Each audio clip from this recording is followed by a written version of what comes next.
Hi అండి, నమస్తే. Welcome to my channel. Friends, నా వీడియోస్ ఎవరైనా కొత్తగా చూస్తున్నట్లయితే ప్లీజ్ ఒక లైక్ చేయండి, అలాగే సబ్స్క్రైబ్ చేసుకొని చూడండి.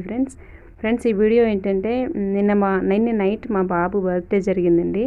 సో సింపుల్గా చేసేసుకున్నామండి. ఇక్కడ మా బాబు అండి, నేను ఎత్తుకున్నాను. మా బాబు అండి.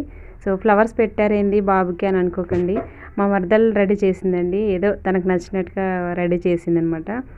సర్లే అని అనుకున్నాను. అండ్ ఇక్కడ మా పిల్లలకి కేక్ అంటే చాలా ఇష్టం అండి.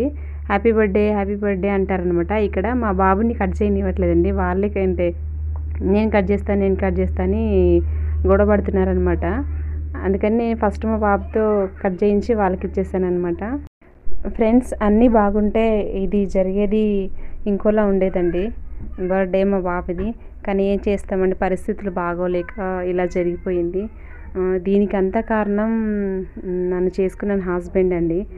తను మంచివాడైతే అసలు ఇలా జరిగేది కాదండి. సో ఇది అలా జరిగిపోయింది. ప్రతి ఒక్క అమ్మాయి లైఫ్ అంటే అదృష్టం దురదృష్టం అనేది నేను అనుకుంటున్నానండి. అది పెళ్లి తర్వాతనే తెలుస్తుందండి. ఒక అమ్మాయి అదృష్టం అనేది పెళ్లి తర్వాతనే తెలుస్తుంది. అది వచ్చే హస్బెండ్ బట్టి, అతను మంచివాడా చెడ్డవాడా అనేది దాన్ని బట్టి ఉంటుందండి అమ్మాయి లైఫ్ అనేది. సో నా లైఫ్ అయితే మొత్తం స్పాయిల్ అయిపోయిందండి. ఎందుకంటే మనం బాగుంటే సరిపోదు కదండి, మనం చేసుకున్న భర్త కూడా బాగుండాలి కదా. సో తను కూడా బాధ్యత గలవాడు, రెస్పాన్సిబిలిటీ ఇక ఉండాలి కదా. ఉంటేనే కదండి లైఫ్ అనేది బాగుంటుంది.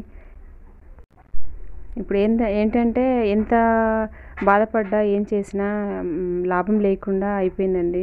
ఎందుకంటే ఇంకా తప్పదండి, ఆ మనిషి ఎలాగో మారడు.